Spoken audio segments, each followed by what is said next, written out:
The apartment is dark except for the glow of a laptop screen. Outside, the streets of Tehran are alive with the sound of protest chants, sirens, the rhythmic beat of boots on pavement. Inside, a woman sits perfectly still, her fingers hovering over a keyboard. Her name is Sarah. That's not her real name. Her real name is buried in a file that doesn't officially exist. She's been in this room for 6 hours.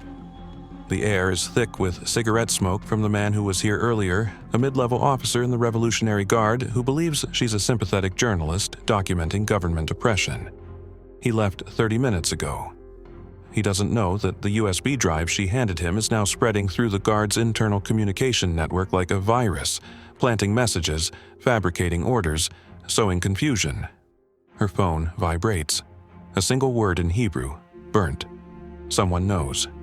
Either the officer realized what she did, or surveillance picked up something in the building.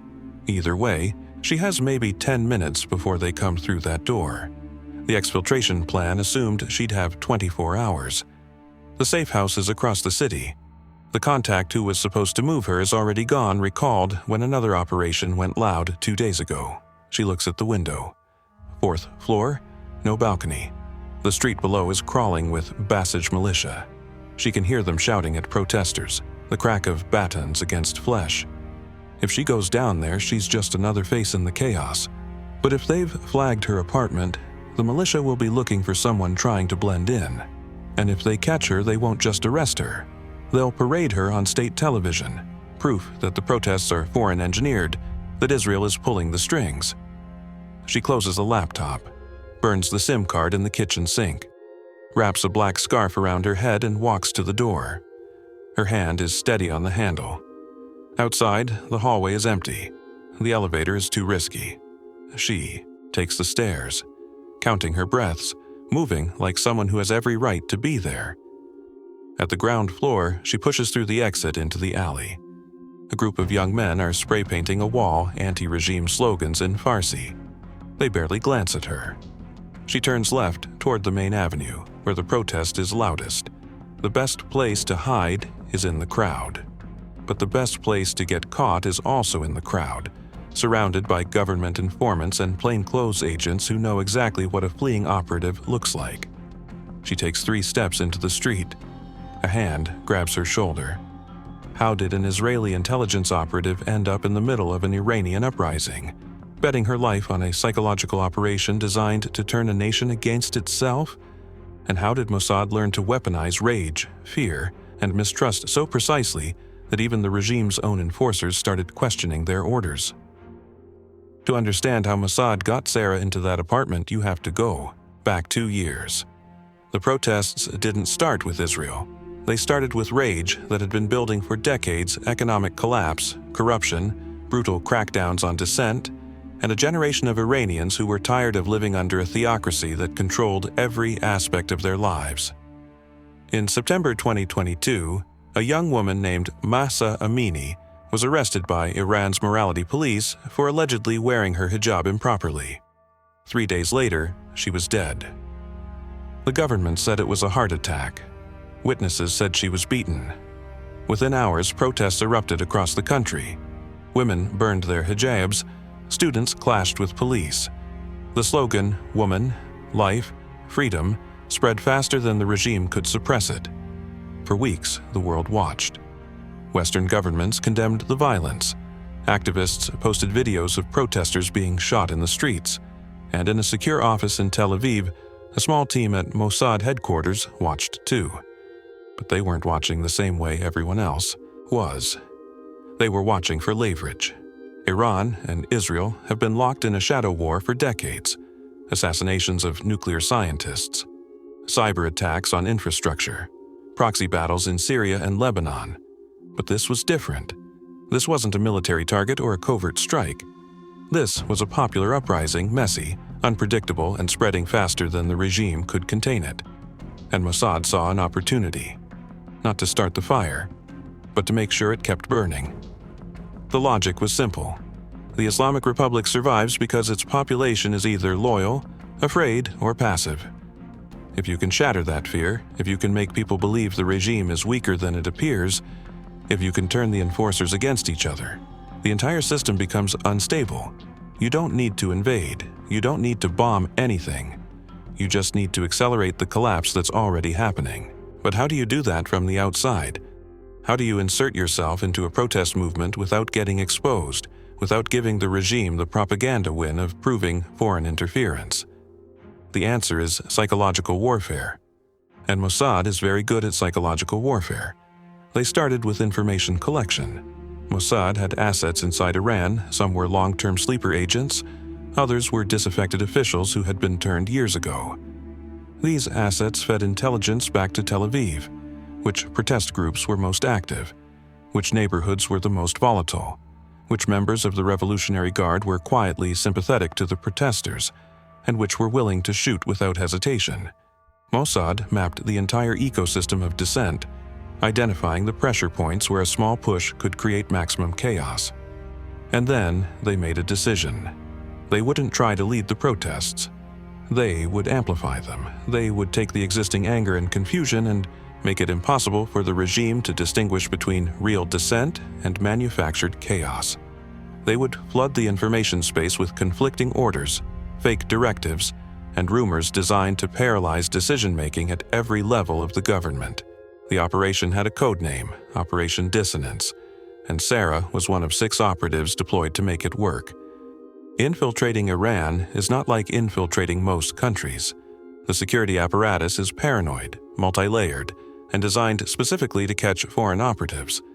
Every foreigner is tracked. Every phone call is monitored. Every interaction is logged. You can't just fly into Tehran with a fake passport and hope for the best. So Mossad didn't send Sarah in as a foreigner. They sent her in as an Iranian. Her cover was built over 18 months. She was given a backstory as a freelance journalist who had lived in Europe for several years and returned to Iran to document the protests. The legend was airtight, real social. Media profiles, real bylines in obscure publications, even real contacts in the Iranian diaspora who could vouch for her if questioned. Her Farsi was native level. Her mannerisms, her cultural references, even the way she argued politics were indistinguishable from someone who had grown up in Tehran. She entered Iran through Turkey, traveling overland through a network of smugglers who moved people across the border for money, no questions asked. Once inside, she made contact with an asset, a low-level bureaucrat in the Ministry of Culture, who owed Mossad a favor after they helped his daughter escape an abusive marriage. He provided her with housing and introduced her to activist circles. But Sarah wasn't there to join the protests. She was there to manipulate the regime's response to them. Her primary target was the communication infrastructure of the Revolutionary Guard and Basij militia, the enforcers who were cracking down on protesters. If Mossad could disrupt their coordination, if they could plant false orders and create confusion about who was in charge, the crackdown would become chaotic and ineffective. The tool for this was a custom piece of malware designed by Unit 8200, Israel's Signals Intelligence Division. It was designed to infiltrate secure communication networks used by the Revolutionary Guard. Once inside, it could intercept messages, alter directives, and inject fake orders that appeared to come from high-ranking officials. The malware was elegant. It mimicked the language, tone, and formatting of real Guard communications so precisely that even experienced officers couldn't tell the difference. But getting it into the system required physical access. That's where Sarah came in.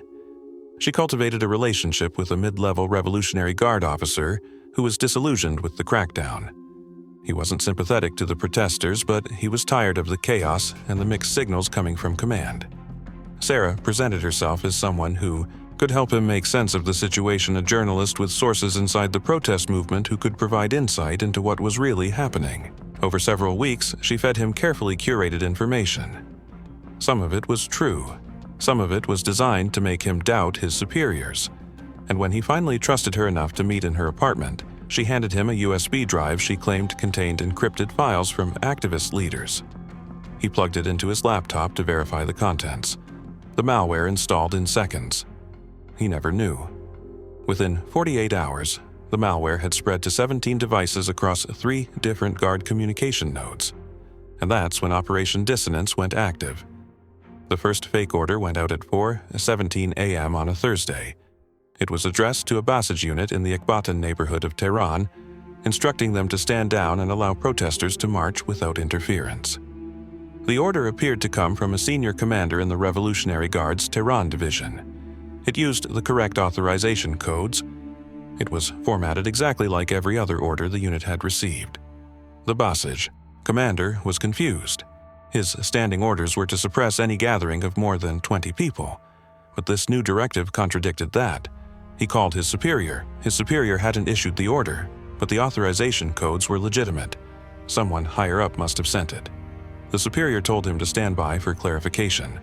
By the time clarification came 6 hours later, the protesters had already marched through Ekbatan unopposed. Videos of the march spread on social media. Other neighborhoods saw the videos and assumed the regime was backing down. More protests broke out. The next fake order targeted a different unit. This one instructed officers to arrest specific individuals, but the names on the list were invented. The officers spent hours searching for people who didn't exist, pulling resources away from actual enforcement operations. Another order redirected a convoy of riot police to the wrong part of the city, leaving a major protest route unguarded. None of these orders were dramatic. None of them caused immediate chaos, but together they created a fog of confusion that made it impossible for the regime to coordinate an effective response. Officers didn't know which orders were real. Commanders didn't know who was issuing directives. Units stopped trusting Central Command and started making their own decisions, which meant the crackdown became inconsistent, reactive, and ineffective. But Mossad didn't stop there. The second phase of the operation targeted the protesters themselves. Using fake social media accounts, Mossad agents began circulating rumors that certain Revolutionary Guard commanders were secretly sympathetic to the protests. The rumors were false, but they spread quickly, especially in activist circles desperate for any sign that the regime was cracking. When protesters started chanting the names of these sympathetic commanders, the regime reacted predictably. It launched internal investigations, purging officers who had done nothing wrong. The purges created resentment among the guard ranks. Officers who had been loyal for years suddenly found themselves under suspicion. Trust within the security apparatus began to erode.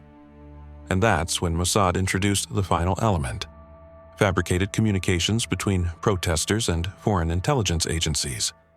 The communications were designed to look like they had been intercepted by Iranian surveillance. They showed protesters supposedly coordinating with unnamed Western operatives, but the details were vague enough that they could apply to almost anyone. The regime used these fabricated intercepts as evidence of foreign interference, launching more arrests and more crackdowns. But here's the catch. Because the intercepts were fake, many of the people arrested were innocent. And when innocent people are arrested and tortured based on fabricated evidence, word spreads. Families talk. Friends warn each other. The regime's own propaganda meant to justify the crackdown backfired. Instead of scaring people into submission, it made them angrier. It made them believe the regime was desperate, and desperation looks like weakness. Sarah watched all of this unfold from her apartment. She monitored the communications traffic. She tracked the fake orders as they spread through the system. She saw the confusion, the mistrust, the internal chaos. For 3 weeks, Operation Dissonance worked exactly as planned. And then, someone noticed a pattern. It started with a single guard officer who was better at his job than Mossad had anticipated. His name was Major Kazemi, and he worked in the Guard's counterintelligence division. He had spent 20 years hunting foreign spies, and he had a reputation for being meticulous. When the fake orders started circulating, most officers assumed it was bureaucratic incompetence or political infighting. Kazemi didn't. He pulled logs from every communication node that had received a suspicious order.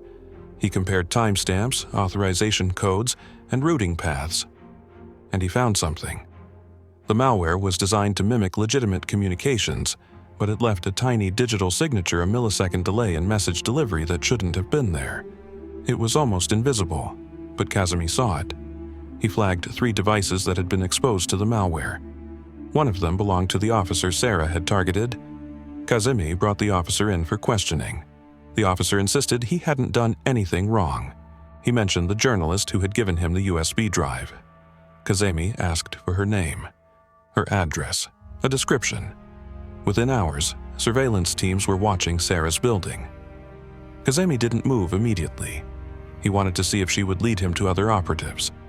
He put a tap on her phone, even though she wasn't using it. He tracked her movements. He waited. Sarah knew something was wrong when her backup contact missed a scheduled check-in. Mossad's communication protocol was strict. If a contact missed a check-in without explanation, it meant the network was compromised. She had two options: sit tight and hope she hadn't been flagged, or initiate an emergency exfiltration. The problem with emergency exfiltration was that it burned every asset connected to her.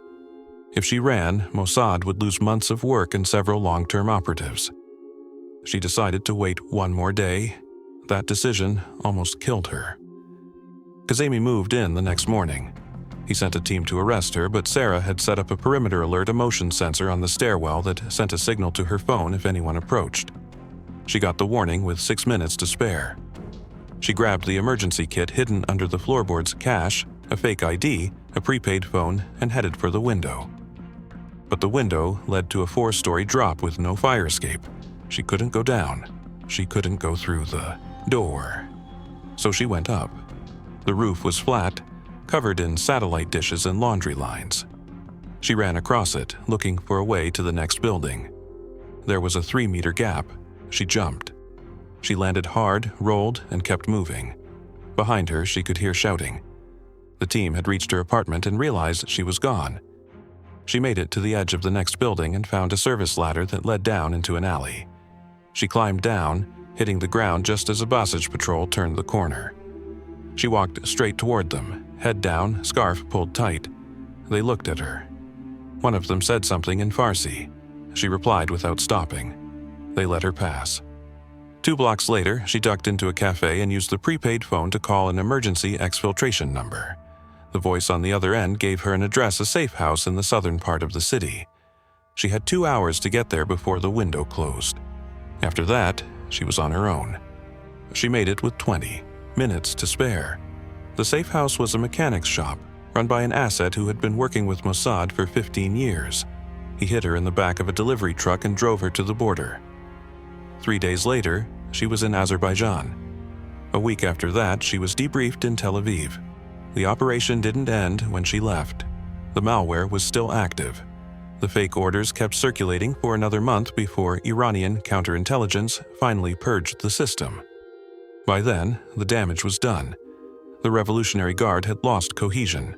Trust between units had collapsed, and the protests, though eventually suppressed, had lasted longer and spread wider than they would have otherwise. Operation Dissonance was never publicly acknowledged. Mossad doesn't confirm or deny covert operations, and the Iranian government never admitted that foreign intelligence had penetrated their communication networks. But the effects were real. In the months after the operation, several high-ranking Guard officers were quietly reassigned or purged. Internal reviews exposed gaps in operational security that took years to fix, and the regime's response to future protests became more fragmented and hesitant, as if commanders were second-guessing every order they received. From Israel's perspective, the operation was a success. They didn't overthrow the Iranian government. That was never the goal.